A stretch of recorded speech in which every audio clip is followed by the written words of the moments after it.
তুই নিজেও কারোর সাথে প্রেম করবি না, আবার আবার আমি কাউকে পছন্দ করে নিলে তাকেও বিয়ে করবি না? হ্যাঁ, তবুও মেয়ে বিয়ে তো করতেই হবে। আরে ধুত্তেরি, শুধু মেয়ে কেন, মেয়ে ছেলে সবাই বিয়ে করে, কি আশ্চর্য। বলে যাও। হ্যাঁ, সেই জন্য ভাবছি উজানের সাথে তোর বিয়েটা দিয়ে দেবো, বুঝলি তো?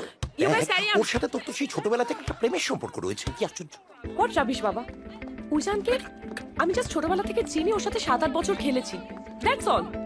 আর এখনো বড় হয়ে গেছে বাবা, আমার ওগুলো কিছু মনেও নেই। ও, বড় হয়ে গেছে এখন, আর কি আশ্চর্য, তুইও বড় হয়ে গেছিস। কি বলতে চাইছো বলো তো? আজকে ইউজানের জামাইবাবুর সাথে আমার ফোনে কথা হলো, আর কি আশ্চর্য আমি ওদের লন্ডন চলে আসতে পারি। ধর তোদের দুজনের মধ্যে দেখা সাক্ষাৎ হলো, কি আশ্চর্য, হতেও তো পারে। তারপর ধর তোদের দুজনে দুজনকে ভালো লেগে গেল, কি আশ্চর্য, হতেও তো পারে। আবার নাও তো হতে পারে, কোনো গ্যারান্টি নেই। অবশ্য ছেলেকে সাহসী, বুদ্ধিমান আর হৃদয়বান হতে হবে, এই তিনটে শর্ত ফুলফিল না হলে তো কোনো চান্স নেই। একদম। তবে ছোটবেলাকার বন্ধুত্বের খাতিরে ওকে একটা চান্স দিতেই পারি, কিন্তু এই দেশে নয়। Come on, Yeah. let's play. কি আশ্চর্য, সে আমার কোন দেশ? এনাদের পরিচয়? উনি আমার দিদি, ও, আর ও আমার ভাগ্নি। নমস্কার।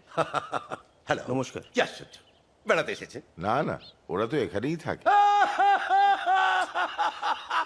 এত হাসার কি হলো বুঝতে পারলাম না তো। না না, জামাই যদি শ্বশুর বাড়িতে থাকে তাহলে তাকে ঘর জামাই বলে, কিন্তু তার বড় দিদি কিংবা তার ছেলে যদি সে বাড়িতে থাকে তাহলে যে কি বলে নামটা কিছুতেই মনে পড়ছে না।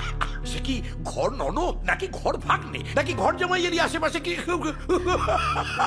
বাবা, কি হচ্ছেটা কি? মজা করছিলাম, আসলে আসার সময় মনটা এমন খারাপ হয়ে গেল, তাই একটু মজা করে নিজেকে রিচার্জ করে নিচ্ছিলাম আর কি। কিছু মনে করবেন না। না না, ঠিক আছে, মজার কথা মজা হিসেবেই নেওয়া ভালো। রাইট। আচ্ছা, আসার সময় দেখলাম চাষের জমিতে সব বিয়ার ফ্যাক্টরি বোর্ড। চাষিরা বললো সব জমি নাকি উজানকে দিয়ে দিয়েছে। এই হচ্ছে ছোট লোকদের নিয়ে মুশকিল, কথাই বলতে জানে না। উজানের জমি আবার উজানকে কি দেবে? অ্যাকচুয়ালি আমার শ্বশুর মশাই এই জমিগুলো ওই চাষাদের দান করেছিল, এখন ওদের প্রয়োজনেই আবার জমিগুলো ফেরত নেওয়া হচ্ছে। ওদের প্রয়োজনে? হ্যাঁ, এমনিতেই জানেন তো, চাষটা এখন মোটামুটি পুরো লসের কেস হয়ে যাচ্ছে।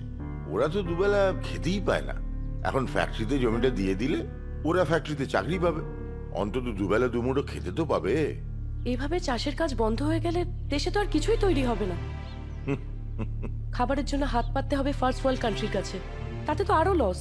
আমার তো মনে হয় চাষের কাজ বন্ধ না করে চাষিরা যাতে ফসলের দাম প্রপার পেয়ে যায় সেটাই দেখা উচিত। বাবা, রণদীপ বাবু, আপনার মেয়ে তো ইংল্যান্ডে বসে এদেশের চাষবাস সম্পর্কে অনেক কিছু জানে। আরে কি আশ্চর্য, তা তো জানবেই, ও তো পড়াশোনাই করছে ফার্মার স্ট্রাইক নিয়ে, আর তাই নিয়ে রিসার্চ করছে। আচ্ছা, বেশ বেশ। আচ্ছা, পূর্ণিমাদিকে তো দেখছি না। আপনারা আসবেন তাই খাবার দাবার বানাচ্ছে। যা বাবা, এতদিন পর এলাম আর অরুণিমাদি রান্নাঘরে বসে আছে। আসলে মহিলা মানুষ তো রান্নাঘরেই থাকবে। ও আচ্ছা, আসলে আপনি এখানে বসে আছেন তো তাই ঠিক বুঝতে পারিনি।